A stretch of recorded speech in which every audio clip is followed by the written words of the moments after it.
Afternoon. Thank you for joining us. Welcome to the opening event for the City of Tampa's Archives Awareness Week. During this week, local archives come together to present their collections by offering a variety of special programs and exhibits. Our Archives Awareness Week partners have done a wonderful job putting together a full week of programming highlighting their collections. This brochure has the schedule for the week, and I hope you will enjoy the festivities. Please take time to review the brochure and really participate. Today, we are privileged to have with us three very knowledgeable speakers who will be talking about Tampa's history, which is always a great thing. We would like to start today's program by welcoming our local historian, Fred Hearns. As many of you know, Fred's career with the City of Tampa spanned more than 30 years. I believe it's 32 years to be exact. And he retired in 2007 as the Director of Community Affairs. He is the author of Getting It Done, Rebuilding America, Brick by Brick. And he has a Master of Arts degree in Africana Studies from USF.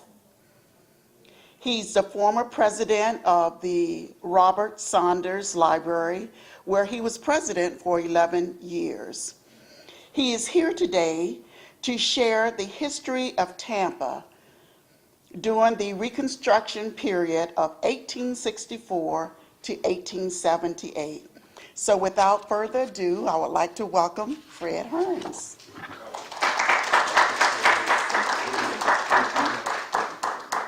Well, thank you, Shirley, and good afternoon, archivists and friends. Wonderful topic we have today, and we're going to share with you for, I guess, about 20 minutes, a little information about a period of Tampa that many of us may not know a lot about. I first want to thank the trustees of the Tampa Bay History Center for having the wisdom several years ago to assign Dr. Canna Brown to do research on the African American community as well as Tampa before the Civil War and during Reconstruction, and also the funders who made it possible for him to come and stay and really soak up the history and write all of this beautiful information about it. And it's at the foundation of a lot of my studies. Also want to just say that we're happy to be here with such distinguished historians, Judge Salsinas and Dr. Mormino. I'm glad I'm going first because you're going to be in for a treat today. On February 1st, 1860, Tampa elected its 7th mayor. He was born in Georgia. His name was Dr. John P. Crichton. Dr. Crichton threw a huge inaugural ball. If you can imagine, there were over 200 people there when the city population at that time was less than 800. So it was a wonderful event. At the time he was elected mayor, he, like many of the business people and many of the government leaders in Tampa at that time, owned enslaved Africans. He owned 17 of these people at the time, more than anyone else in Hillsborough County. So when Florida seceded from the Union on January 10th, 1861, we were actually the third state to secede from the Union following South Carolina and Mississippi. You can imagine that there were many people here, like Dr. Crichton, who were determined to fight to maintain their way of life. Thus, we had the Civil War. Today I'm going to argue that Reconstruction in Tampa was shaped by a confluence of contradicting factors that worked to undermine the establishment and the maintenance of true equality for all people. I'm going to use as my references, you see Tampa before the Civil War, which was published by Dr. Canna Brown in 1997. Let's see if I can, okay, also Tampa in Civil War and Reconstruction. And by the way, what you're looking at is downtown Tampa today, where the Tampa Convention Center is, and this building and many of the other buildings. The city, as many of you know, began as Fort Brooke in 1824. And the officers' quarters was very near to the present Tampa Convention Center. The mayors of Tampa, and I really want to thank the city of Tampa for this publication. Excellent information, 1856 through 2016. So that was a recent publication that has invaluable information. And also the City Council of Tampa and the celebration of City Hall Centennial, which was last year, 2015. How many of you attended that event? Okay, it was a wonderful celebration, and the best part about it for me is I got this book out of it. Excellent research that tells us about the city's history. This is what Fort Brooke looked like at one time. The military fort, again, that was established in 1824. It actually remained in one form or the other until the 1880s. At the time it was built, of course, the Union Army, this was long before the Civil War, the Union Army occupied it. During the Civil War, the Confederates occupied the fort until May 5th and 6th, 1864, when the Union Army and Navy captured Tampa. And I say captured because there were only about 30 people to resist them at that time. There were 39 arrests. There were some people injured. There was only one person who was killed on the day that the Union Army came to Tampa. Around midnight, May 5th, and early the morning of May 6th, 1864. Also, as a reference, let's see, well, before I get to McKay's, let me mention some others. We're using Tampa the Treasure City. And I thank Dr. Marmino for his research, along with Tony Pizzo, published in 1883. The good thing about history books, they don't ever get out of date. The information just expands, because we can't change history. So they did a wonderful job of capturing a lot of the history as of 1980, 83. Then we have the Supreme Court of Florida, published in 1997 by Manley, again, Dr. Brown, Dr. Cantor Brown, and Rise. The Civil Rights Act of 1866, revisited by John Hope Franklin. Some of you, I believe, may have known Dr. Franklin, who spent much of his time here in Pinellas County when he wasn't traveling all over the world talking about black history. That publication was in 1989. So now, the buildings at Fort Brooke, by the time of Reconstruction, Florida had been, and Tampa had been through 3 Seminole Wars. Some people actually say they could also be called Negro Wars, because part of the mission of the government, or part of the mission of Andrew Jackson, who, as you all know, there's now, I think there's a move afoot to take his picture off the $20 bill. So if you're interested in the reasons for that, look into his history. We don't have time to go into that now, but we did have those first, second, and third Seminole Wars. The Second Seminole War lasted for 7 years, from 1835 to 1842. Tampa played a major role in that war because of its strategic location on the bay and the ships coming in and out for war purposes. We also, of course, had the Civil War, which began in January 1861 and ended in May 64. That greatly affected Tampa. From 1862 to the end of the war, Tampa was actually under Confederate rule. Then later on, after the capture of the fort and the victory of the Union Army over the Confederates, it was under Union rule. And during other periods of time for the next decade or so, the state of Florida and Hillsborough County controlled pretty much what happened officially in Tampa. We'll get to reasons for that in a minute. I also want to mention a quote that I thought was significant from Tampa, the Treasure City, with your permission, Dr. Marmino. Quote, tensions increased between whites and blacks in the 1860s and 1870s, degrading into inevitable conflict.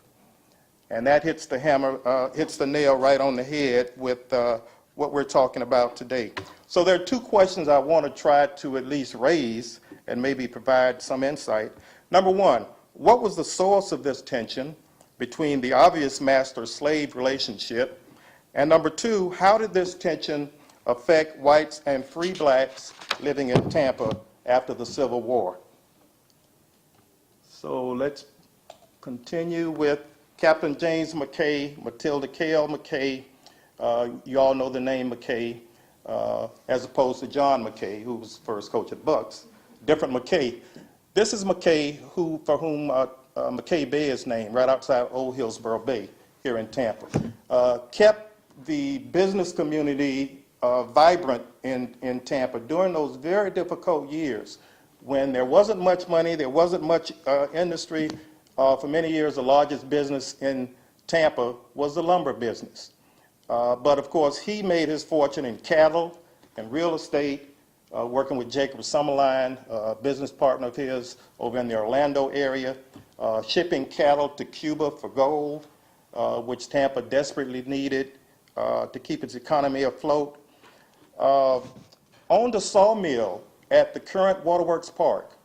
I think we all know where Waterworks Park is. That was a location of the McKay-owned sawmill for many years. Built the city's first effective and modern for its times wharf, not too far from the Kennedy Boulevard Bridge coming into downtown. At one time, he shipped some 7,000 head of cattle to the federal government because he was a skilled seaman and he understood the business, and with all of the thousands of heads of Florida cattle in the wilderness, he was able to provide much needed beef for the Union, but also at various times for the Confederacy. He did both, and sometimes in the same period of time. In fact, he was once captured near Key West moving beef for the Confederacy by the Union Army. He was thrown in jail for 7 or 8 months, but he made a deal with no less than President Abraham Lincoln. And Lincoln said that we will release Captain McKay if he will continue to provide beef for the Union. And thus he was able to come back to Tampa and continue his operations. He owned 7 enslaved Africans. Many of them worked at the sawmill that he had.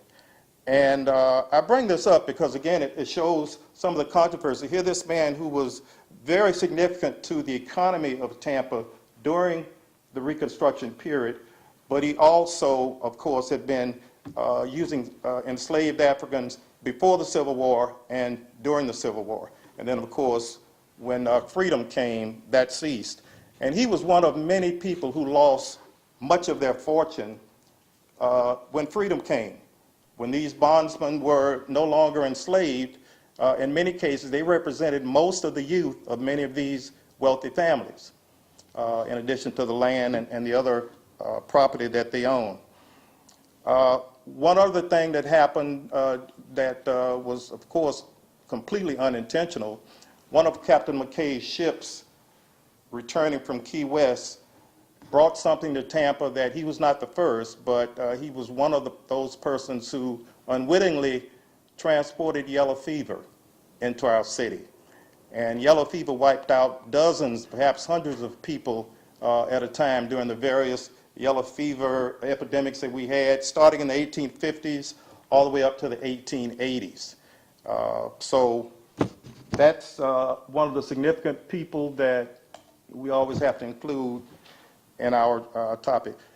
This man is Ocean Hart, who had been an attorney in Tampa, became a judge, and in 1872 was elected governor. One of the first things he did in the governor's office was support the 1872 Florida Civil Rights Law. You probably never heard of it because there was very little enforcement. On paper it looked good, but unfortunately the governor only lived 2 years. He died of a heart attack in 1874. One of the other significant things he did that would have supported the cause of equality for all men, he appointed an African-American commissioner of education for the state of Florida, Jonathan Gibbs. Some of you may have heard of Gibbs High School in St. Petersburg, named for Jonathan Gibbs. Brilliant man who was the third African American to receive a degree at Dartmouth, came to Florida to make a difference, and shortly after he was appointed Commissioner of Education, he mysteriously died. Some people said of a stroke, others said he was poisoned. But it was a terrible blow to the cause of equality for Florida, because these two men probably could have accomplished quite a bit had they been able to live beyond the 2 years that they were in the governor's mansion. The other thing that Hart did was he began a fight against the Vose injunction. And the Vose injunction, named for Francis Vose, was to simplify it, it was a ruling that complicated the ability of the state of Florida to award the rights to land on which railroad lines could be built. So if the state could not make land available for people later on, like Henry Plant, to build railroads, there would be no railroad to Tampa. And that was a major, major conflict from 1870 to 1881. Of course, 2 years later, Plant did come, and you know the rest, and that's for another talk. But with all that Governor Hart did, he owned 5 enslaved Africans prior to the Civil War and their freedom coming. So let's move on to liberation.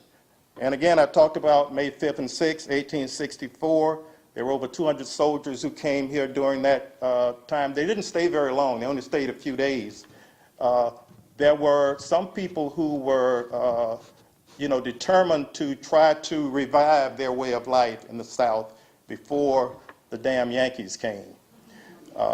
Northerners were called strangers.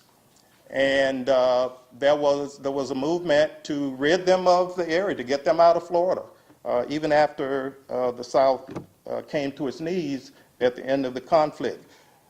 When the fort was captured, Fort Brooke, there were 2 cannons that were spared. Many of the others were destroyed. Those 2 cannons we still have with us today. They're in Plant Park, right opposite the University of Tampa. And there's a little plaque there that tells you the story of what happened on May 5th and 6th. When they were captured. I call them the Freedom Cannons. There were presidential pardons that were awarded to several of the former Confederates who promised to mend their ways. They actually had to repeat an oath that part of it went, I acted conscientiously and now as to becoming a good and loyal citizen. That's the oath they had to take. Of course, the problem was there was very little enforcement of that. It was almost like the honor system. There were constant conflicts and there was violence. Many of the people who had stood with the Confederacy supported a group called the Regulators, vigilante justice. That's what they stood for. So you had this constant conflict between those who were loyal to the Union and those who remembered the glorious Confederacy and the freedoms that they had prior to being defeated. Also, African American equality was not really a priority in Tampa during Reconstruction. There were a lot of other issues to deal with. The city coffers were nearly bare, ravaged by war, and things weren't really that great even before war, so there wasn't a lot there. The infrastructure was in shambles because of the cannon fire, the attacks on the city, when many people, and by the way, where we're sitting now, this was downtown. This is where people's homes stood. For the most part. It wasn't a business district, as we know downtown Tampa. And a lot of those folk had to flee north, try to get away from the area near the fort during the attacks that would happen from time to time from Union ships on the Hillsborough River. We're very close to the river, so those Union ships would fire upon the fort, forcing people to go north. That's why Tampa Heights is the first neighborhood in the city of Tampa. People wanted to go to high ground, Tampa Heights, also to get away from the standing water and yellow fever. The summer rains that we're very familiar with, in fact, it'll probably be raining in another 20 minutes, I bet, washed away the crops. As we know, this is the lightning capital of the world, Tampa Bay, during the summer months. So you had this rain that washed away crops. There was a fire in the scrub, and the scrub where the African Americans settled.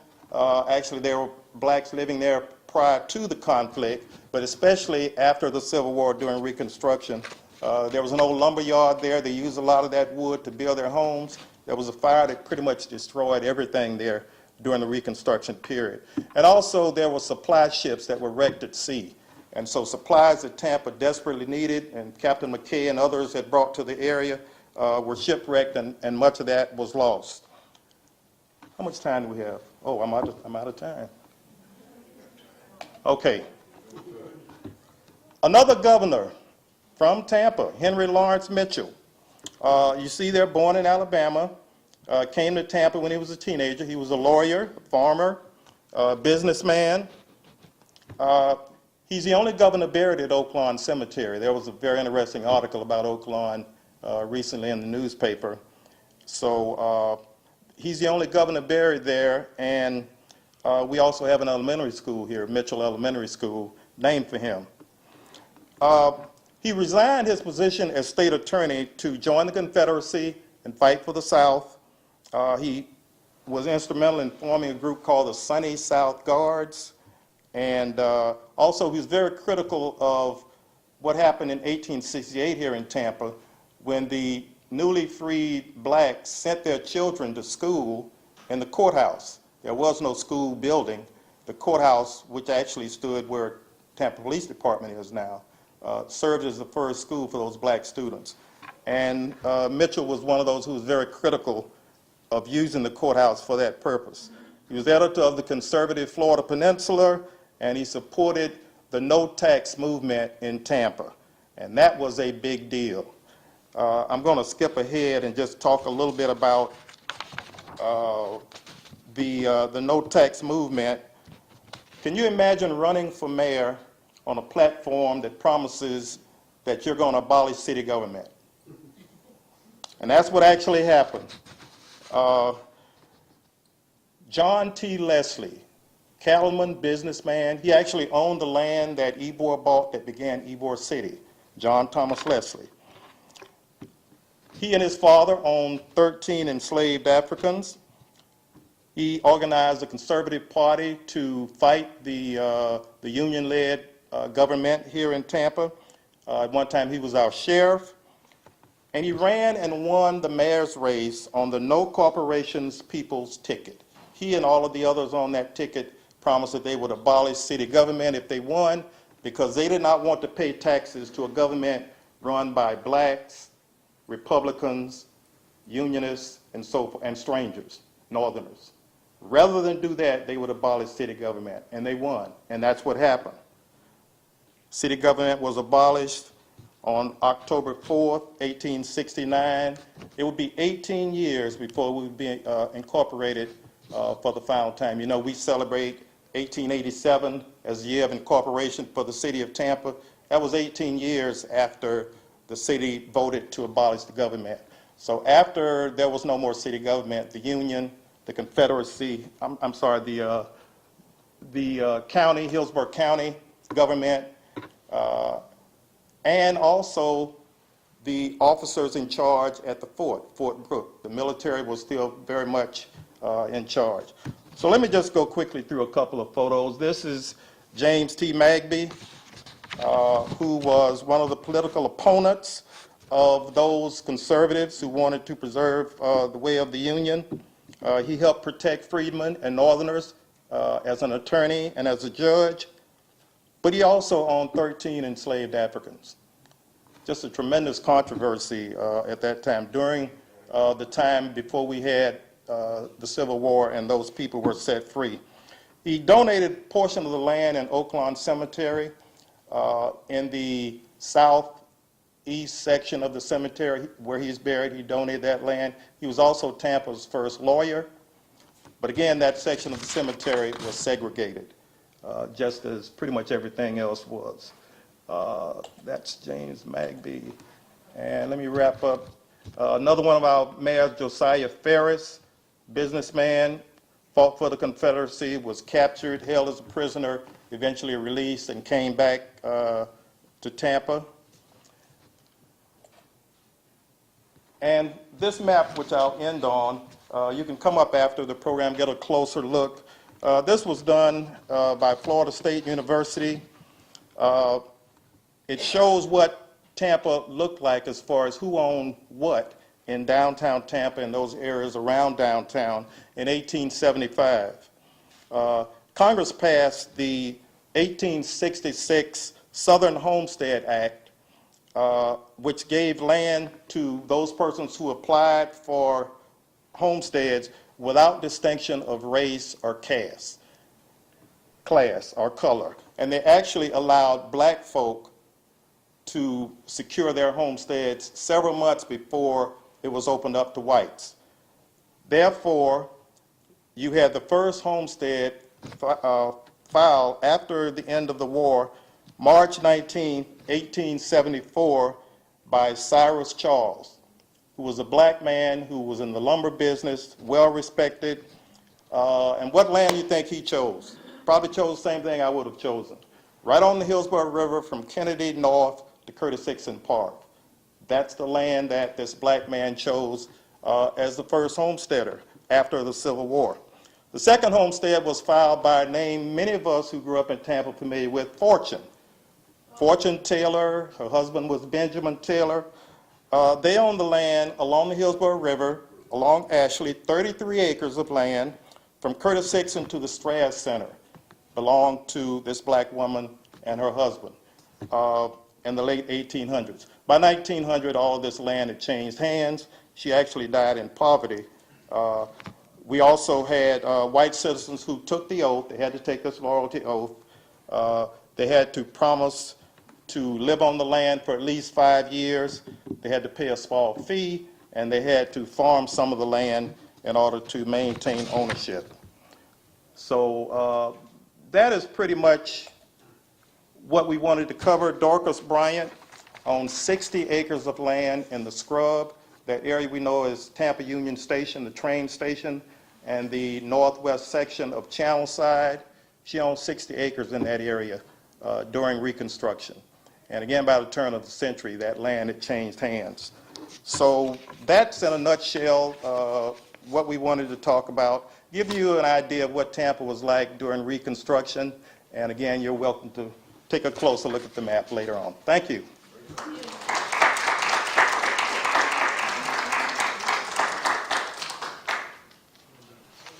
Thank you, Fred. That was quite interesting. I learned a few things, I tell you. I would like to introduce Dr. Gary Mormino. He is the co-founder of the Florida Studies Program at the University of South Florida, St. Petersburg, and the Frank E. Duckwall Florida Professor of History Emeritus.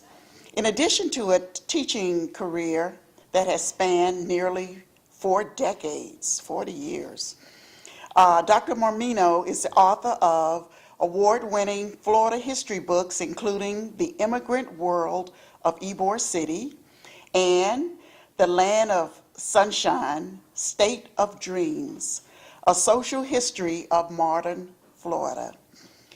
The Florida Humanities Council named him Humanist of the Year in 2003. In 2015, he received the Lifetime Achievement Award for writing by the Florida Humanities Council. Today, he will be discussing the vibrant history of the Latino community in Ybor City. So again, without further ado, welcome, Gary.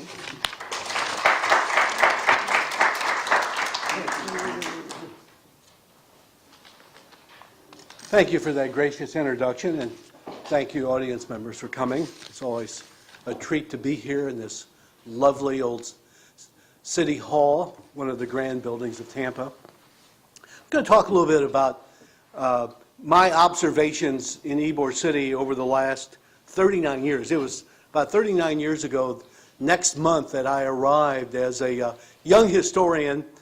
Honestly, I'm pretty sure I was interested in finding out about Ybor City. Had never heard of it. I had been in the Midwest doing a history of a rather famous Italian community called the Hill. Anyone here ever been to Dago Hill in St. Louis?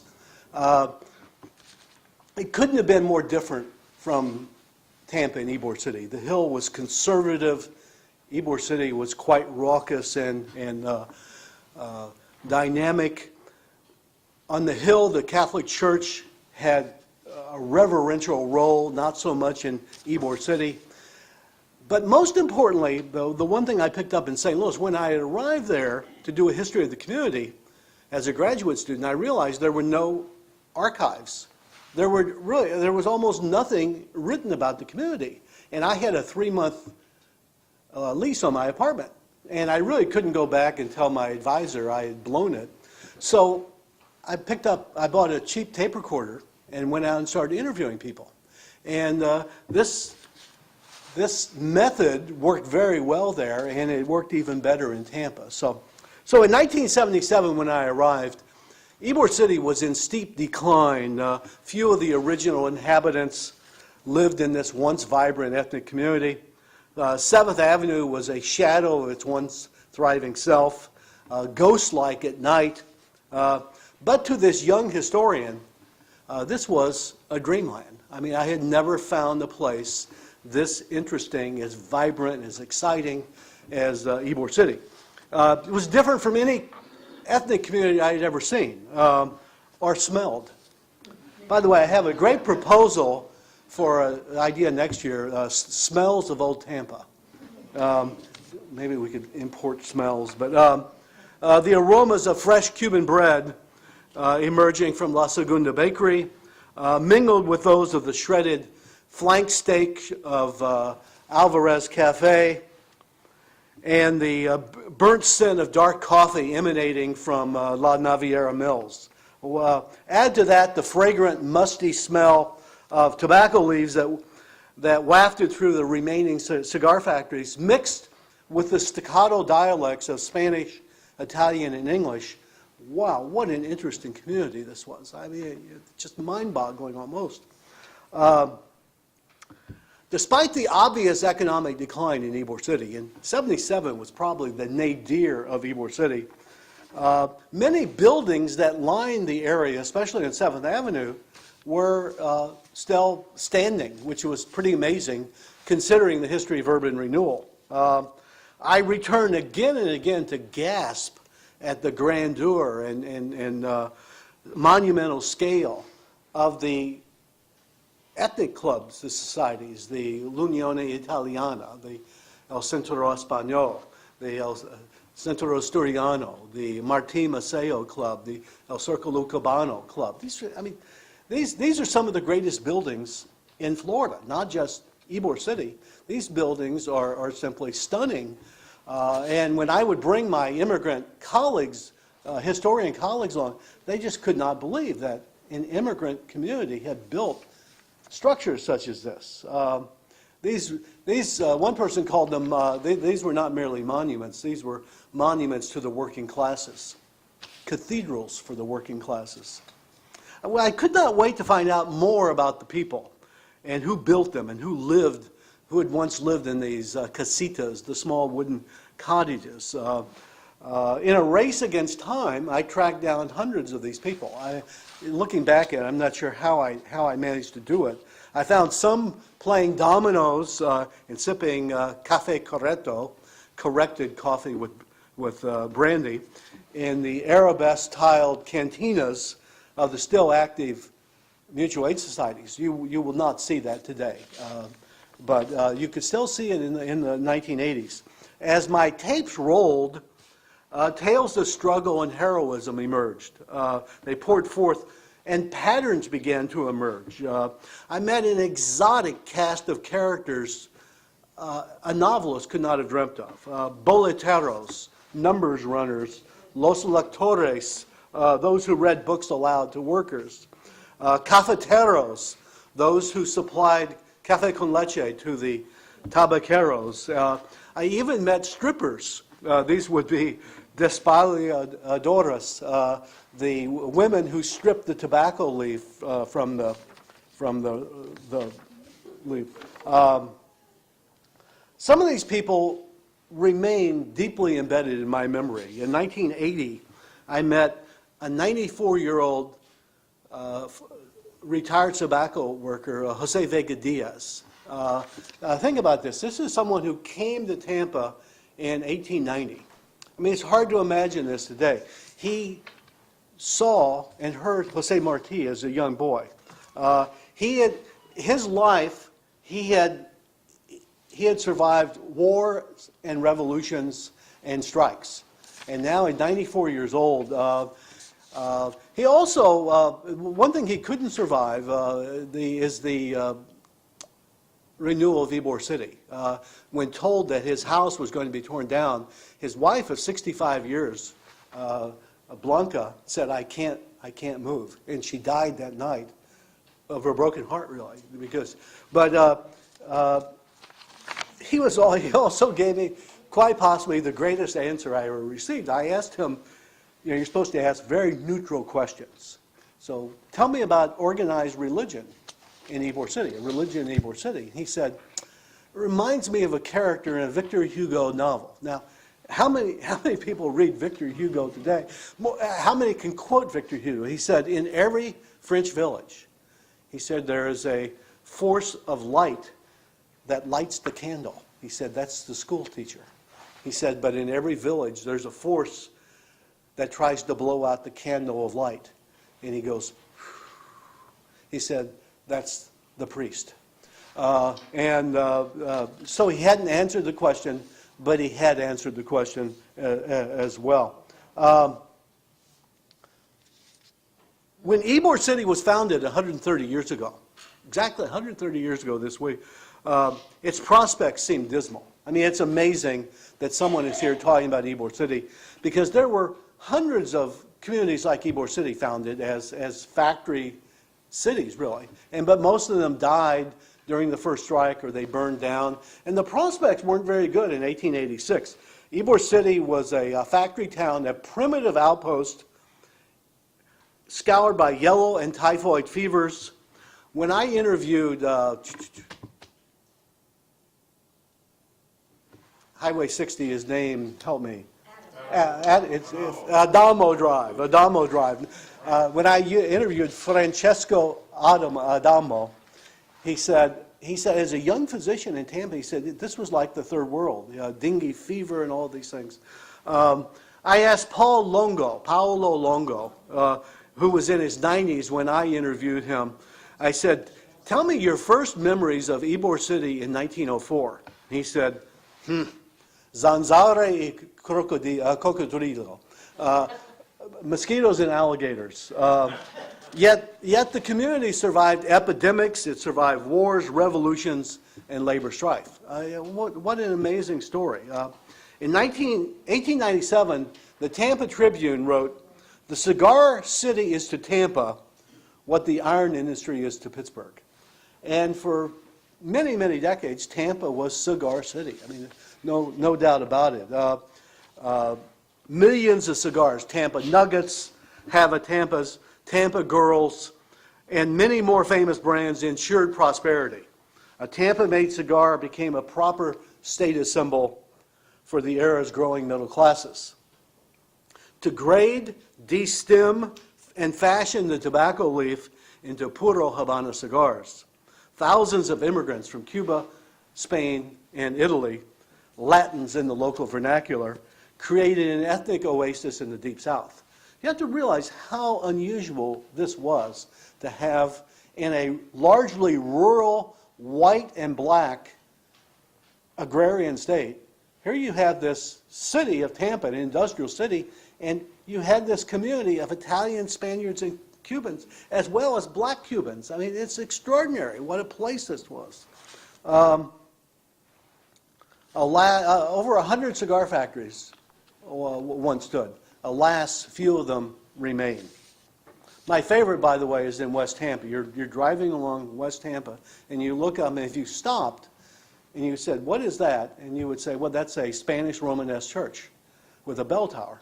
It was a cigar factory, with no purpose at all other than be an elegant testimonial to the cigar industry. Cigar factories were home to genuine celebrities and heroes known as los lectores, or the readers. I believe I interviewed the last reader Wilfredo Rodriguez, probably about 1984, whose father, El Mexicano, was probably one of the most famous readers in Tampa. The practice of reading aloud to workers began in Cuba, disseminated to Puerto Rico and Key West, and wound up here pretty much intact, the 4 hours of reading a day. A distinct culture surrounded the lectora, the reading. The fiercely independent cigar workers, not factory owners, controlled the process. Workers hired lectores to read literature to them while they worked. Some readers sat on chairs. Others had elaborate carved podiums called tribunas, tribunes they read upon. Workers secured the right to select the novel to be read to them.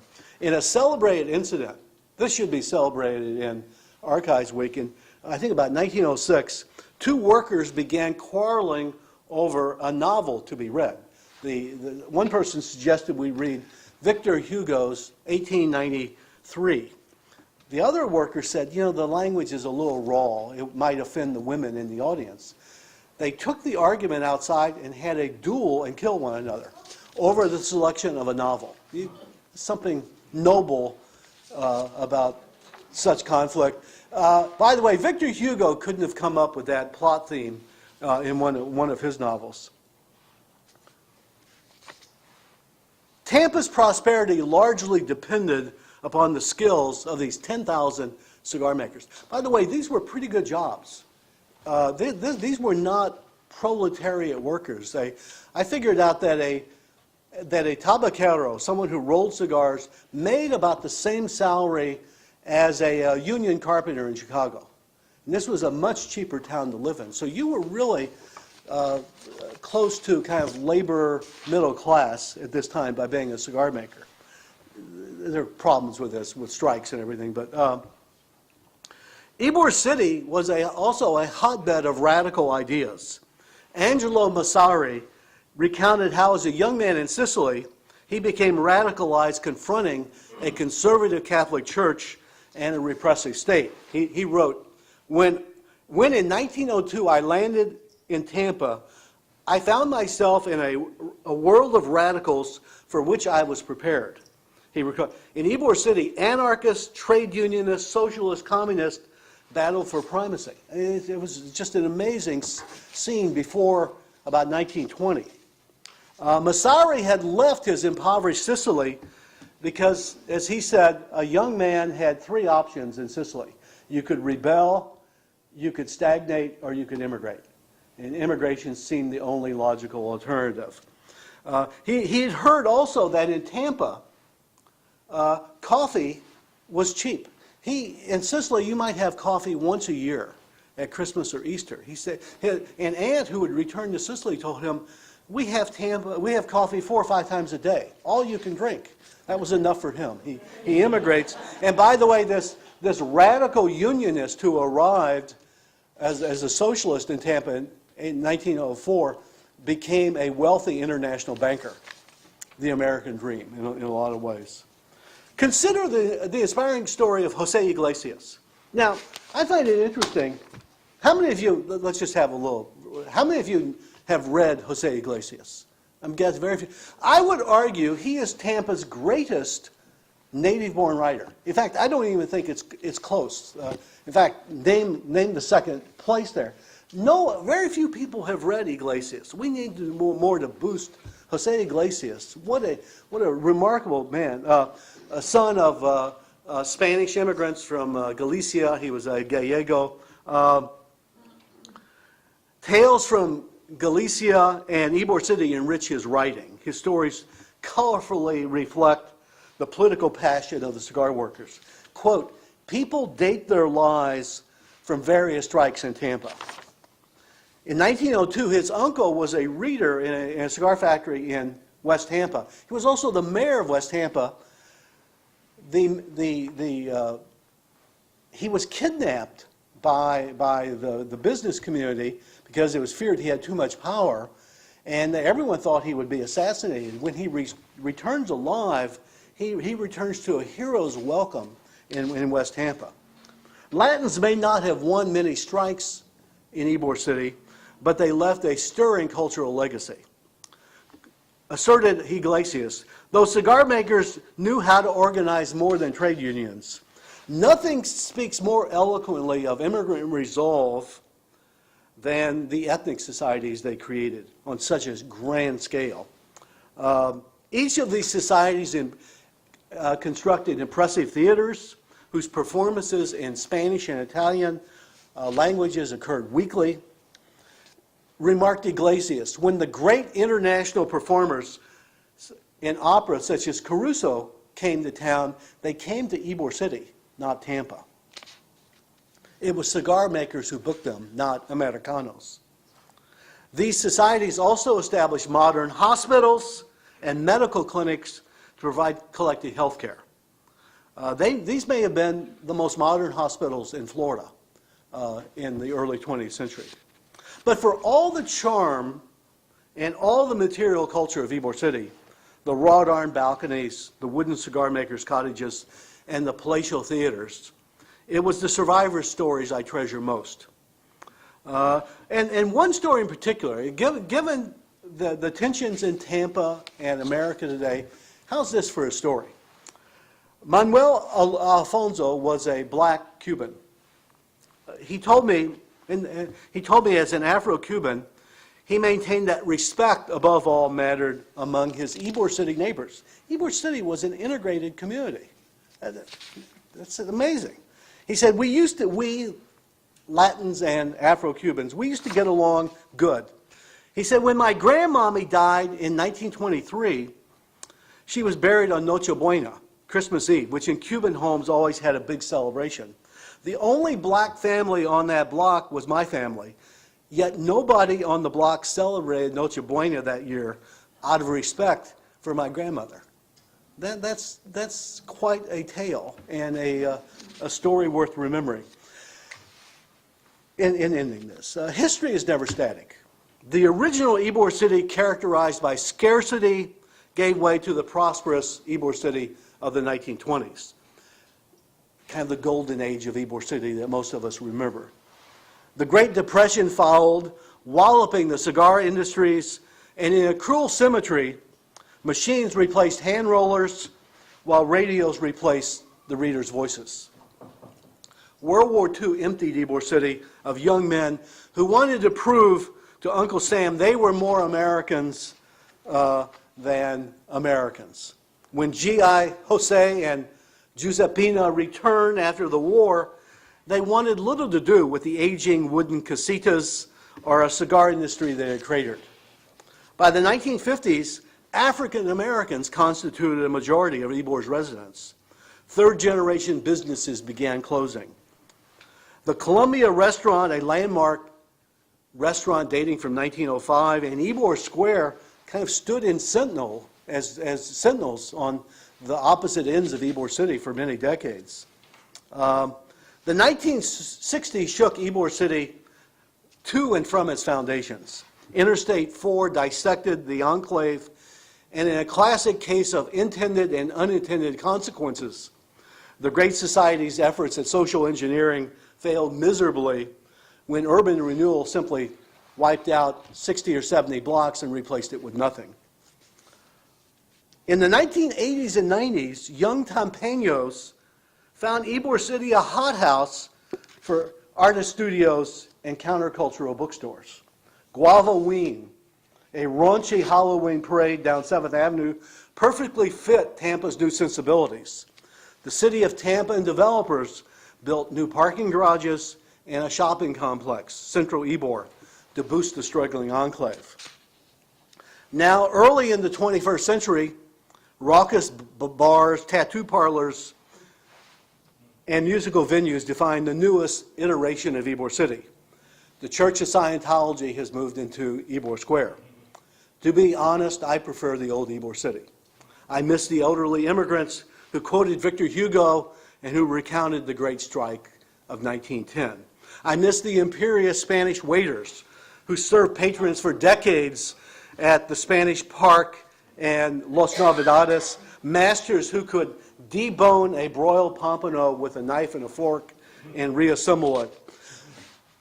Florida Governor Bob Martinez once told me that his father, who was a waiter at the Columbia restaurant, once won a bet. He took an order for 60 patrons, never wrote a single item down, and never missed a single item. That's called focus.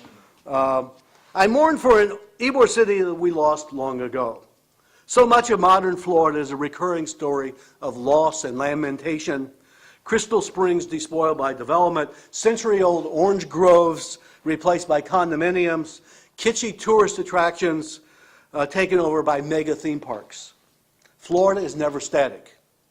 In 1980, Angelina Comascone, aghast at the current generation, recalled nostalgically, in the evenings, our parents would take us walking. We would sing as loud as we could, Italian, Spanish, American songs.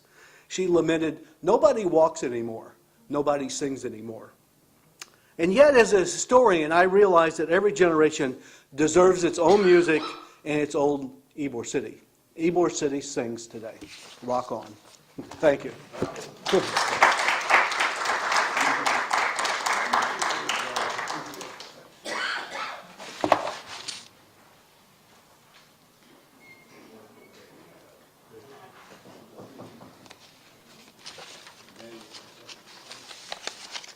Absolutely wonderful. Thank you, Dr. Marmino. Our last speaker today is a local historian and a Tampa native who has made many notable contributions to our community. The Honorable E.J. Salcinas has had a legal career spanning more than 50 years, and he has worked as an attorney, federal and state prosecutor, assistant U.S. attorney, and judge. In 1998, he was appointed to Florida's 2nd District Court of Appeal, where he served for a decade. Judge Salcinas has 2 academic career degrees, including his law degree, as well as 2 honorary doctorate degrees. He has received numerous awards and honors, including 5 awards of merit from the Florida and American Bar Associations. In 1979, he was knighted by King Juan Carlos of Spain, who inducted him into the Royal Order of Queen Isabella. Judge Salcinas currently serves on the City of Tampa's Citizen Review Board, and he has a popular, very popular, I might add, TV series called Tampa, Untold Stories of our CTTV station. We are honored to have him with us here today as he shares a special presentation on the history of South Tampa. Without further ado again, Judge Salcinas.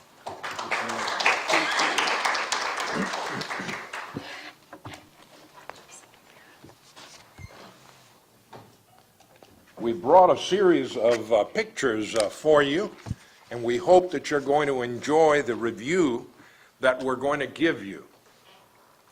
Today, as we sit here, there is no area in Tampa more densely populated than the Interbay Peninsula. You don't hear that word too much anymore, peninsula. But for years, this was known as the Interbay Peninsula. That was before it became part of the city of Tampa. That didn't happen till 1953, thanks to a young legislator by the name of Sam Gibbons, who had recently come back from the Second World War, thanks to the GI Bill of Rights, graduated from law school at the University of Florida, and had come back to his native Tampa, and shortly after the Korean War gets elected to the House of Representatives. and then realizes that this vast amount of land that they referred to as the Interbay section, the Interbay Peninsula, should be part of the city of Tampa. So, with that in mind, consider that the South Tampa that we now call South Tampa includes Hyde Park, Bayshore, Palma Seca, Davis Island, Ballast Point, Interbay, Gandy, MacDill Air Force Base, and Port Tampa. Consider, as we sit here, that the Palma Seca Golf and Country Club, right in the heartbeat of that Interbay Peninsula, is celebrating their centennial. In fact, in February will be the inauguration of the 18th hole in the Palma Seca Golf and Country Club, February 22nd, 1917. Consider that we just lost the Colonnade restaurant on Bayshore after 80 years. They had opened up shortly before I was born here in Tampa. MacDill Air Force Base is celebrating 75 years.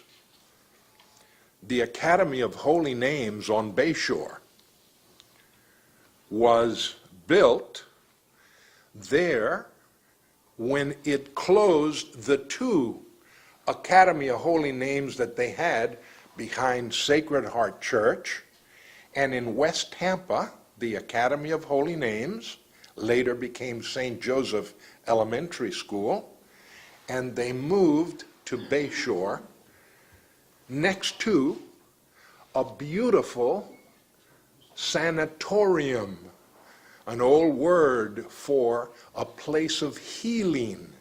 Sanatorium. We use the word hospital. Back in 1906, as Dr. Mormino has said, the Spanish club, El Centro Español, built their hospital on Bayshore. It was a state of the art in hospitals.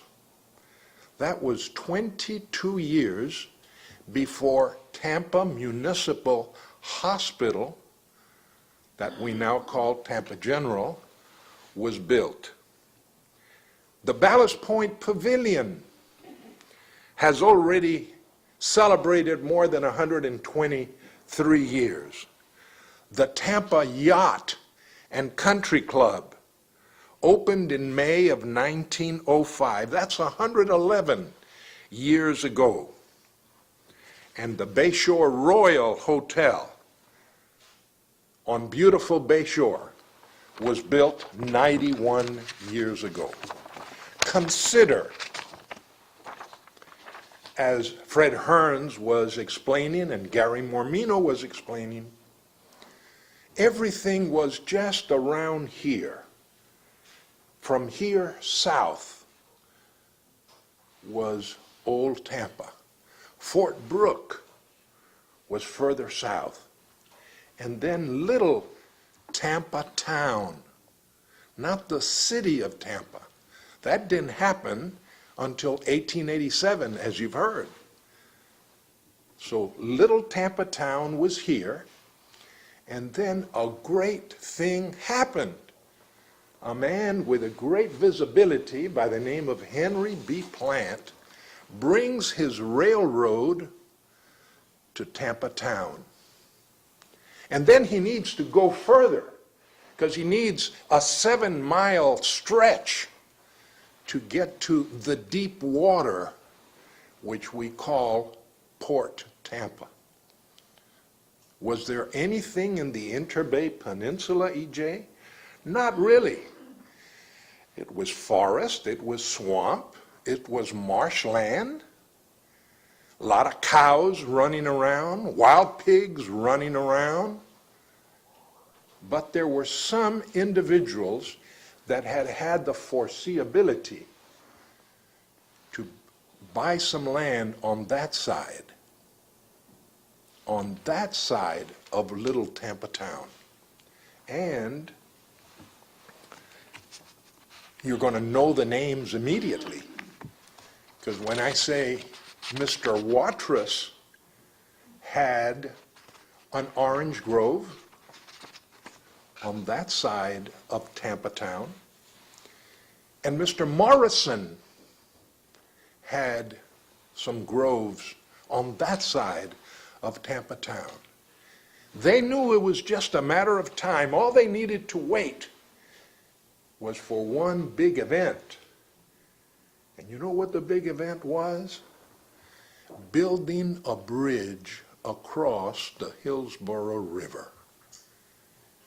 They didn't build a bridge to help Morrison or Watrous or even Mr. Matthew Jeton, whose grandson later developed Carrollwood, Matt Jeton.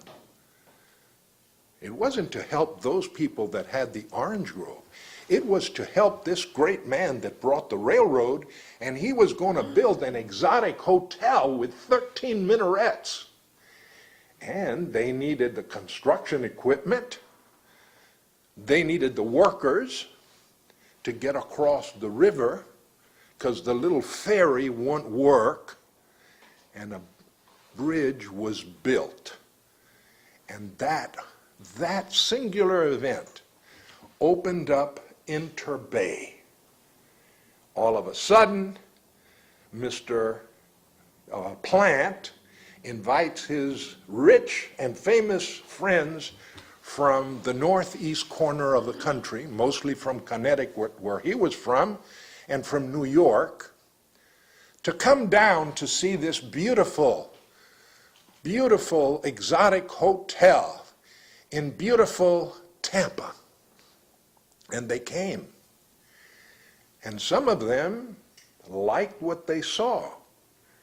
In fact, one of them from Chicago, from a suburb of Chicago called Hyde Park, comes and says, well, if he's building the hotel there, I'm going to buy some land over here, and I'm going to develop this area, and I want to call it, for my little community, Hyde Park. And he starts developing. His name, Obadiah, O.H. Platt.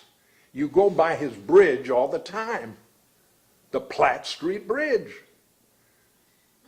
And another very rich couple, the Chapins, come down to enjoy all the luxury and the amenities of the Tampa Bay Hotel.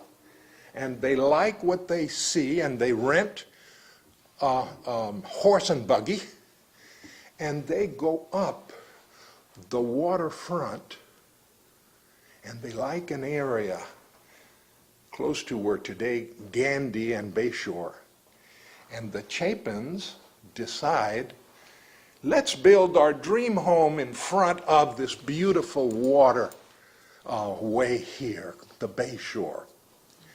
And the husband says, I'll build the Consumer Electric Company on the Hillsborough River. So the first picture that you're looking at is his attractive wife, and this is Mrs. Chester Chapin, and you see their home, and you see the open streetcar. She not only had her own streetcar, she had her own coachman. As you're driving down Bayshore, you're going to come to a street before you get to Gandy, and it's called Chapin. Guess why? And a block further down, there was another structure, and we now call that street Coachman. That's where her employees were, the coachmen that drove her around down what is now the Bayshore, down to Tampa to do whatever little shopping she wanted. And she came up with the idea, you know, if we go further down to that point that already exists called Ballast Point, we could build a pavilion, And with all these immigrants and cigar makers that are coming into Ybor City, on the weekends they could come and have Sunday picnics at the pavilion in Ballast Point.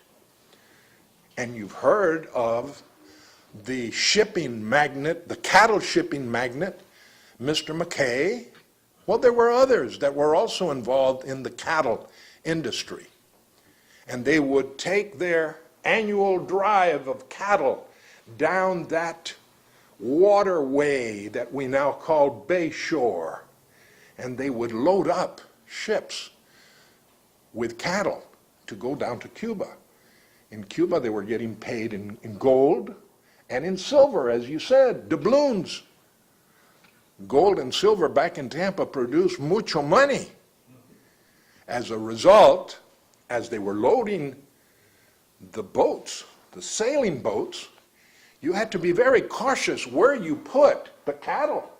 Because if the cattle moved, all of a sudden, the boat would turn over and that was the end of you and your cattle. So they would take the stones all around the waterfront and they would use it as a balancing mechanism, as ballast. And that's why we call it Ballast Point. So Mrs. Chapin says, let's build the pavilion. And in this next scene, you'll see their streetcar bringing people to Ballast Point. And a lot of Sunday picnics took place in that area. And then we go to the next picture, and we see a very special individual in Tampa history. His name was Angel Cuesta. We still see the sign in Ybor City over one of the big factories that says Cuesta Rey Cigar Company that the Newman brothers are operating. He was a wealthy Spaniard, and the Chapins were his friends. And then the cattlemen, who were really opposed to any fencing, were opposed to the Chapin Consumer Electric Company up on the Hillsborough River. They had put fencing around their electric company. And the cattlemen, cows, couldn't graze. So one night, with a few sticks of dynamite, someone, quien sabe, blew up the Consumer Electric Company. Get rid of those fences. Let our cows graze. They got good grass over there. We can fatten our cattle. The Chapins got very upset and decided, we're getting out of here. And now they needed to find people that could buy their land. They had bought 110 acres. Think of Bay to Bay, all the way down to Gandy, waterfront. And they went to see their friend, Mr. Cuesta, and they sold some of their orange groves, waterfront orange groves, on the mud flats that we now are boasting the Bayshore Boulevard. Mr. Cuesta, as you'll see in the next slide, was the president of the Centro Español, and they built a hospital on Bayshore, on some of the orange groves that he had bought from the Chapins. He donated that land. Take a look at that structure. Dr. Mormino was just telling you that they built beautiful buildings, historic buildings. That was one of them, one of 4 hospitals. Before the HMOs were discovered, in Tampa, we had the mutual aid societies. This was a state-of-the-art hospital on Bayshore, removed from town, because if you had some of those fevers that was described a few minutes ago, or tuberculosis, you wanted the patients to be away from the populated area. Take a look at that fountain. Whenever you go over to High Park Village, you'll see one of those fountains right there off of Swan. That building came down years ago, and when you're going down Bayshore Boulevard and you look over to this huge condo called the Monte Carlo, that's what was the Centro Español Sanatorio, the place of healing, sanatorium. Then the next one is just another view of basically the same hospital. Remember, 22 years before Tampa General Hospital, which was then Tampa Municipal Hospital. The next picture is Mr. Cuesta's famous cigar factory in West Tampa. Once you look at a cigar factory, you've seen them all. They're all built from east to west, never north and south. For the sun comes up at the east, sets on the west, and circulation. Look at all the windows. And also notice something that people frequently overlook. Look at the water tower. Why did all the cigar factories have water towers? Some of them nicely hidden behind a hexagon or an octagon cover with a clock. But the water supply was there because the greatest enemy that the cigar factories had was fire. And then the earliest form of these sprinkler systems were installed, and they needed water. And that was the water supply. In the next scene, take a good look at that. Look at it. That's your beautiful Bayshore. Look at it carefully. Those are mud flats. Mud flats. That's what it was for 7 miles. Now, think of what the Bayshore is now. And now you can compare then and now. Well, it didn't happen overnight. Somebody was responsible for that. And in the next slide, you'll see how they started improving on it. The water is over on the right side of that photograph, and you see the tracks for the trolley, and you now see some pavement. And in the next slide, you see how they now have a seawall. And they've put electric lights. And they've put a sidewalk. Today, that sidewalk is in the Guinness Book of Records. The longest straight, no interruptions, longest sidewalk in the world. And then in the next slide, you have an overview, an aerial overview of Hyde Park, the first subdivision that started developing. And in the next slide, you see a great individual that came to us from Tennessee, from eastern Tennessee, where North Carolina and Virginia come together. And this was Colonel Swan. Colonel Swan comes in, A.R. Swan, everybody called him Colonel. He comes in, he's impressed. His lawyer had arrived a little earlier by the name of Eugene Holtzinger, truly a giant in Tampa's development. Holtzinger. Some of us used to buy our stationary stuff from Hook and Holtzinger. Before that, they bought automobiles from a Holtzinger. But before that was Eugene Holtzinger, a lawyer by profession, graduate of the University of Virginia Law School, and had meandered to Tampa and told his friends and clients, the Swans, father and son. Look at the next slide. One of truly Tampa's socialites, one of the famous founders of the Gasparilla, Blue Bloods, Silk Stocking. This was James Swan, the son of Mr. Swan.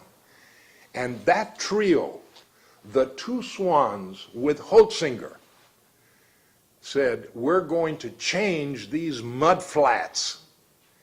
And Holtzinger, going to the next slide, they were in the cigar industry too. They were producing cigars in Ybor City. In fact, they're remodeling the old Swan cigar factory, which still remains as the only wooden cigar factory right on Palm Avenue, right next to the Ybor City Historical Society there. The next is a real giant of that trio, Mr. Holtzinger. He says, I'm going to bring in a dredge, and a dredge he brought in. 365 days in the year, 24/7. The Holtzinger dredge is dredging and dredging and dredging and filling the mud flats. And the more they dredged, the 5 miles of sand that they had brought up from the subsurface of our bay started beautifying what we now call famous, beautiful Bayshore. This man was ingenious. He was involved in not only that whole Bayshore area, but in the estuary area. He built casitas for the cigar makers over close to where Ross, close to Palm, and North Boulevard. You cross his bridge frequently. The Holtzinger Bridge. That bridge was named in his honor when we knocked down the old wooden Garcia Avenue bridge that went over to Roberts City. Then in the next slide, you see another dredging operation from a young guy from Tampa that was so impressed with the dredging that was going on in Miami that he brought his dredge to Tampa.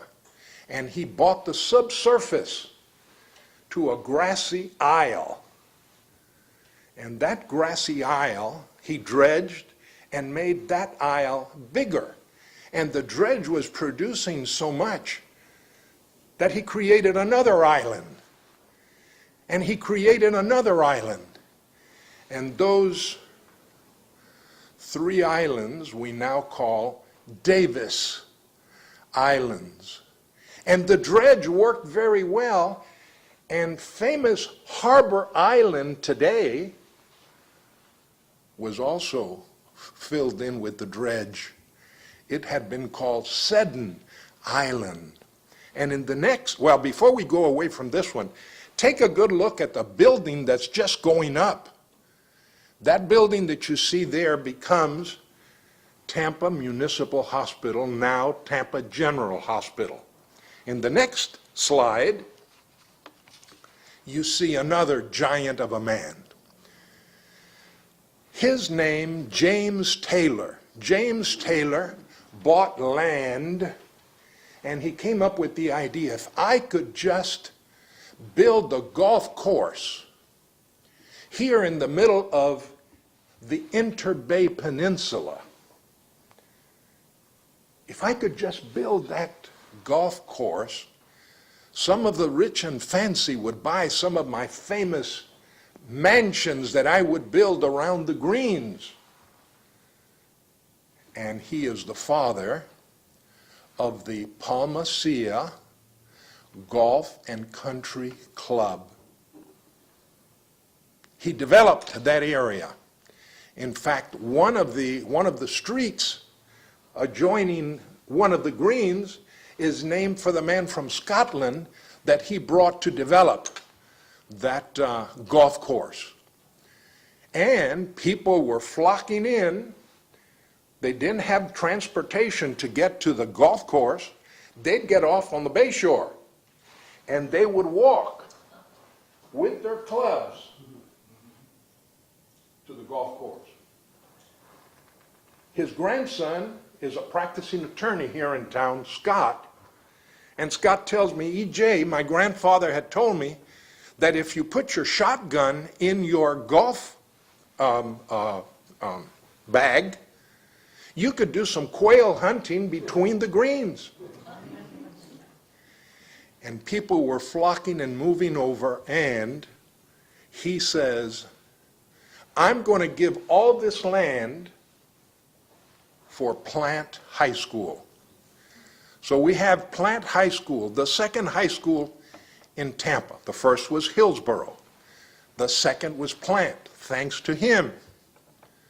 By the way, Holtzinger had donated land, much the same as Mr. Cuesta had donated the land for the hospital. Mr. Holtzinger donated the land where we now go to St. John's Episcopal, there between Swan and the Bay Shore. That was land that Mr. Holtzinger gave to his church. So these people helped in the development. Now let me tell you another interesting story. Mr. Taylor, go ahead, we'll take the next one. Mr. Taylor is developing that area of Palma Seca. You see that he's laying out streets. Let's go to the next one. Look at that clubhouse that he has built, now celebrating their centennial. And then look at the next one. Happy Golfers. Well, the Cuesta family, Angel Cuesta Sr. and his two sons, Carl and Angel Jr., liked to play golf, and they were there at that clubhouse. And Mr. Taylor says to them, I got so many streets, I don't know what I'm going to name them. I got 100 streets to name. One of the Cuesta says, well, listen, I just got off the boat. I went down to Cuba to buy some tobacco. Here is a map of downtown Havana. You might like to use some of the names of the streets in downtown Havana. Just south of Morrison, you start with San Pedro, San Nicolás, San Rafael. You come to Empedrado. You come to El Prado. The next time you visit Havana, now that you can travel, you're going to see the same street names that we have in Palma Seca. A few months ago, the historian of Havana came to Tampa, and they asked me to give him a tour of the old Jose Marti landmarks. And I said, I'm going to show you something that you all, I'm sure, are not aware of in Cuba, the connection between Tampa and Cuba. And as I'm driving down MacDill, and I'm passing the light at Morrison, I tell this distinguished visitor, Mr. Historian, pay attention to the names of the street names. And all of a sudden, he starts reading out loud all of these names, and he says, these are our streets in Havana. He said, absolutely. We have maybe something less than 100 street names that come directly from the Havana map. We even have Martí Street, which does not exist in Havana. But what does exist is Paula Street in Havana, and that's where Jose Marti was born. And Mr. Taylor says to the Cuestas, well, instead of putting Paula Street, let's just call it Martí Street. Some of the new residents that come to Tampa may say Marty Street. But those of us that know Tampa history know that the force of pronunciation is in the I, Martí. In the next slide, you see how the Golf and Country Club now is really expanding. And look at their nice dance floor and their band shell. And in the next slide, you see how that band shell is being used. Of course, this is the time of the big band era. Big bands were very popular in Tampa. We had Latin bands, we had American bands, but we had a lot of dancing and good times. In the next slide, you see how Palmacia is becoming a reality. New houses going up, sidewalks. You see driveways, because we had the phenomena of the arrival of automobiles. And the more automobiles, the more streets. And then you have the young man that wanted to develop Davis Islands. Look at him, David Davis. He gave us 3 islands, another aerial photograph. In the next slide, you'll see another dreamer, Mr. Gandhi. He said, if I could just build a bridge, here we go again, bridges connecting. If I could just build a bridge across the bay, we could cut our travel time over to St. Petersburg in half. So Daddy Gandhi is responsible for the Gandhi Bridge, and there's he and his wife inspecting, and in the next one you see how he made his money. It was a toll road. Look at the cost. Car and driver, 35 cents. Trucks, 50 cents. And then you have the arrival of another transportation known as aviation. And our first airport is there in Davis Island. That's the Peter O. Knight Airport. They had opted to put the airport there instead of in Catfish Point. Catfish Point, in the next slide, you see that the federal government came in 1938 and 39 anticipating what is happening in Europe. The drums of war were beating away over there, and the drums of war were beating where Japan invaded China. And Uncle Sam said, we're going to buy Catfish Point. And Catfish Point becomes MacDill Air Force Base. This is the inauguration day photograph, just before the Second World War started. And then, after the Second World War ended and the Korean War ended, that young man called Sam Gibbons came back, and he got elected as a young state representative. Look at the coloration. You see the yellow and the purple down here, of course, is MacDill. But look at the yellow. The peninsula is included in that yellow. And Sam Gibbons, the young legislator from Tampa, navigates the legislation in Tallahassee, and instead of being county property, it became city property.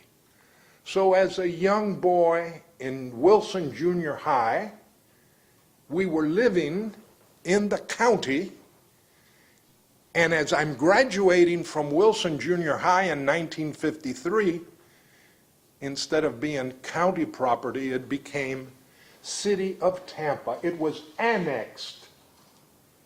Eventually, about a few years later, 1960-61, we annexed another city called Port Tampa. We had already annexed in 1925 the fifth largest city in Florida, called the city of West Tampa. So, in a nutshell, you see how we have developed the Interbay community into a very progressive, very advanced community. And we have to thank these, and I've only mentioned a few of these super giants that helped develop our community, because there were so many.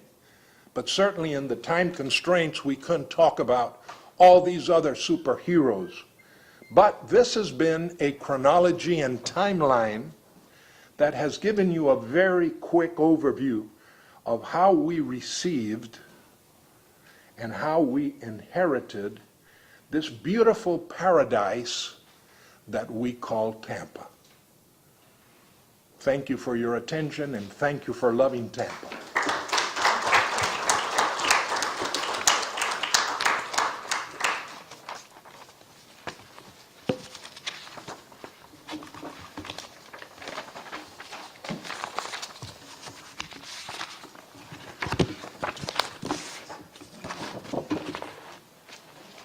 Thank you, Shirley. Thank you very much. Thank you. This has been fascinating. So much history, so much. Thank you, Judge Salsinas. We truly hope you've enjoyed today's program, and wanted to recognize Fred, if you could come forward. Just wanted to give that to you. Thank you. Thank you very much.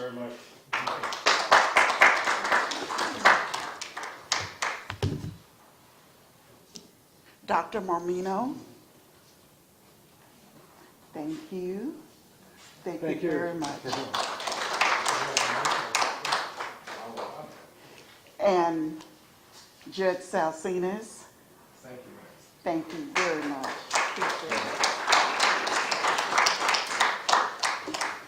Thank you. And we have a couple of other plaques for Jeremy Rex and Sue Winter from our public affairs area. They were wonderful in developing our brochure and any number of items. We really, really appreciate them. Also wanted to thank the Mayor's Youth Corps for their participation in our event. And many thanks again to our speakers. Fascinating. I've learned a lot today, and I'm sure our audience and our TV audience has, they've all learned the same.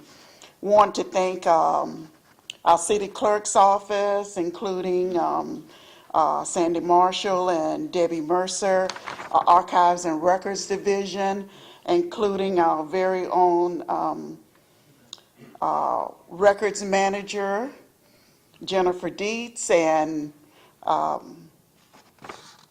Dave Fredericks. We hope you will join us downstairs in the mascot room for a reception. It's more likely the Sister Cities room, and the opening of a new photography exhibit called Inside Old City Hall by, again, our very own David Fredericks. David, raise your hand. He's wonderful. There will be many other history programs during Archives Awareness Week. Again, please look at the brochure. There's a wealth of information in there, and throughout Tampa, and we hope to see you there.